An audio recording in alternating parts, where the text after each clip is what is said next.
Napun kagat panapunan deng tao bandaketang tulid ning pisamban king San Matias king crossing may magluwalla. Lalo na niyang lalabas sa motorcade ng Senator Kiko Pangilinan. Uling Kiko Pangilinan, baitya king Santo Tomas. At makanya niyang minuli kening balen ng beitan, kaya bening kayang makibali. Isaron ko nito. At ating mapilan, gugulisak Shawi o Sharon, megastar. Karing aliwang letratong mekwa, letrato ng Sharon ng makalto, siyempre king siping na, yung kayang asawang Ikiko Pangilinan. Yung eksenang iti, metong yung bala mo mawaring tanda, naking kiyakatang di ating pamikatagon, maliaritang gumamit impluensya. Ban ganita ating apatuki, at mekad maragula bagay kening pamanuli na king Santo Tomas, Senator Kiko Pangilinan, at sa king siping at makayantabing kayang asawa. Ay naman makalingad, uling artistaya, sikat ya, kilalaya, makanyanyang mekad maliaring maka-impluensya. Metong pinkaretang mipaskil a letrato king Facebook napon, bala mo ting metong mamanga kang Sharon, ing matula at bala mo meto pa din kayang kayadwanan. May kapagpaletrato yung kaya bene Sharon ko neta. At pinaskil niya. Actually, pinaskil niya ning mister, ining letrato ning kayang asawa. Wish granted nga nang sinabi.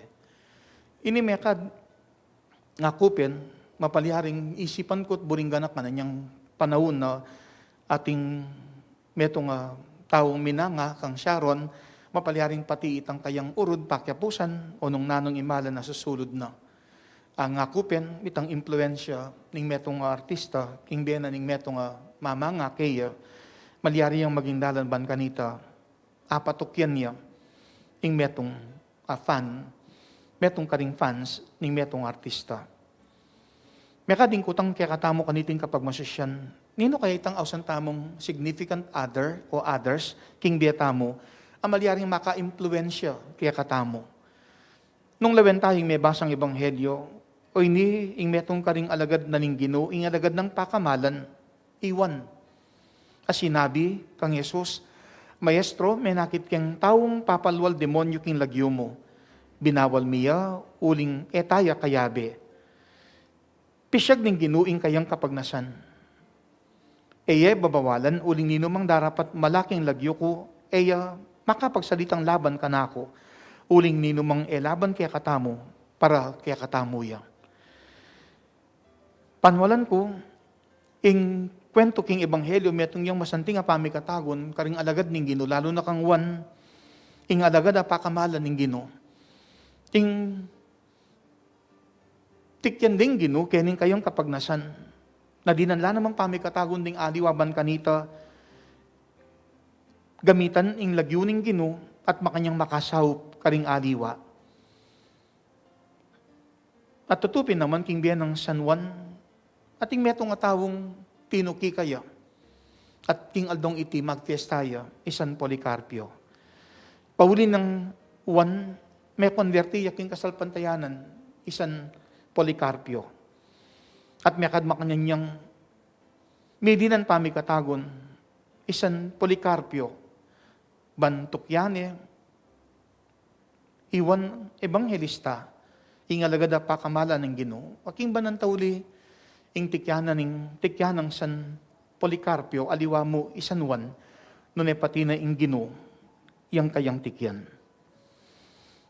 At mititimid, nung makananong king kakatang pamibiyabye, manakit tamong masanting at maya palimbawa, amaging dalan ban kanita, itamo man agawa tamo nung nanoy tang dapat. Pag ababye niting pamigunam, kaniting aldo ning kapyasan ng San Policarpio, nung makananuyang medinan may palimbawa kapamilita ng San Juan Evangelista, ingalagad ng pakamalan ng Ginoo, makanya na namang gewa nung nanitang dapat. At itang mayap ng alimbawa ning Ginoo, ame kasawp mo naman kang sanwan, alagad ng pakamalan. Meging dalan na niya may kapamayang may palimbawa, kang San Policarpio at maging karing aliwa pang mekad, ikwa ng apatuking at impluensyang San Juan Ebanghelista, alagad na pakamalan ng Ginoo, ame impluensya mo naman king Ginoo, kitang mayap ng alimbawa. Makanyang tamong yaning adwa ng grasya ng Diyos. Ing mayap alimbawa, yang sukat tamong agawa. Nahita mo man sana, kawangis ng San Juan, alagad ng pakamalan ng Ginoo, midinan tamong mayap alimbawa, manibatan mismo king Ginoo, at itamo man makapamiyang mayap alimbawa, karing kaya katamong kayabe, karing kaya katamong kayutos, at ilaman, akwadang agawa itang dapat, ketang babiyatamong masanting at mayap, ay alimbawa.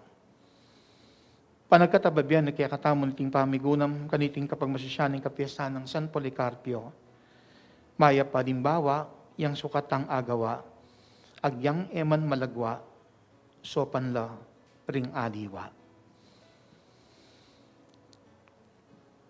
Meto nga masanting nga kwentong malyaring ganakanta mo king biyan ng San Policarpio, yapinitang misa ni Eldo king Roma, at inyang meto nga taong akasalubong pero inatu.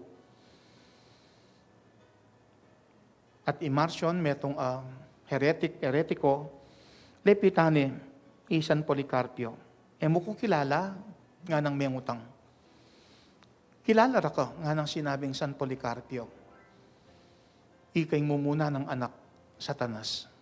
You are the firstborn son of Satan. Kasi ka nang magsalitang San Policarpio.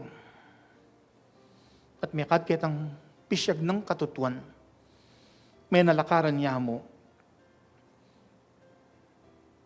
At timbanan tauli may kad. May yapan pamuring pisyag ng lugod.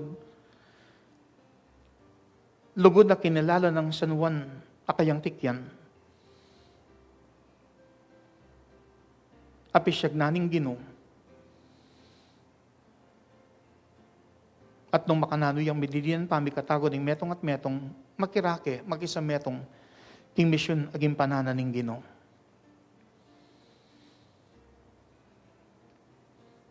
Mapaliharin ng misa natin tamong akakita kalaban. Pero yung giwing panagkat na agyang etala kaya bering aliwa, nung ininuman, ay laban kaya katamo nga ng mga mano ng Ginoo kang San Juan, para kaya katamuya. Kinilala na mong mekad San Policarpio, na ining taong na inatu, kalaban niya, ay naus ng firstborn son of Satan, San Policarpio. Dapat, king metong abando, mapalyaring ating aliwang akayabe, at meging kayantabi, aking misyon agagampanan, ban misunduyang ni pasyag, at medidan kaganapan ng kaburyanan ng Diyos. Makanyang tamong manyawad grasya, nung makananong king kaya katamong pamiyabe-abe, makapamiyata mo sanang mayap alimbawa nung no akwatayang influensyang metong at metong banking amano at gawa apasyag taming lugod apakiting kayapan at makanyan tamong mili ng pamikatagon pati na sa karing aliwa ban kanito ing misyon ng Ginoo akwatayang isundo ang ganaking kaya katamong kapanawunan.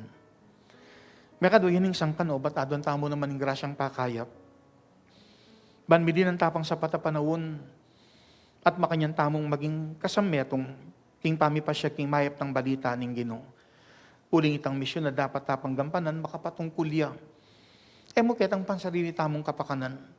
Noon nung makanano tapang makagawang masanting at mayap abage, makakayap king pamilya at mekad pati na karing aliwa.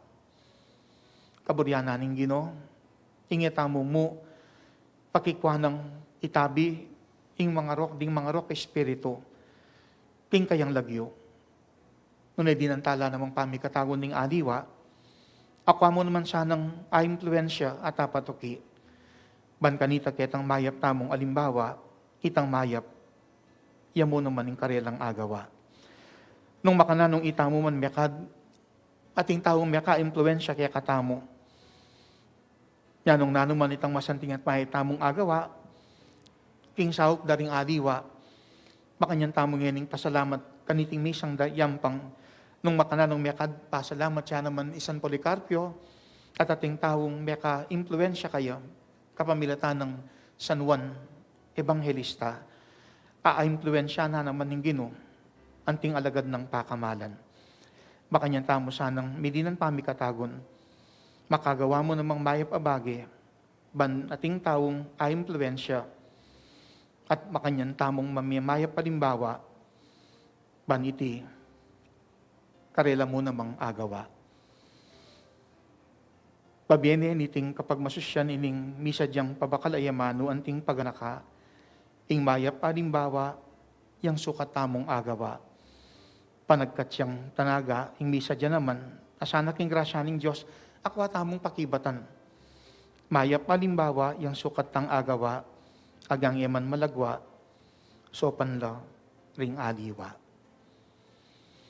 Adwaning kasupa ng San Policarpio, kambiyan ng San Juan, ay Evangelista, ay alagad ng pakamalan ng Ginoo.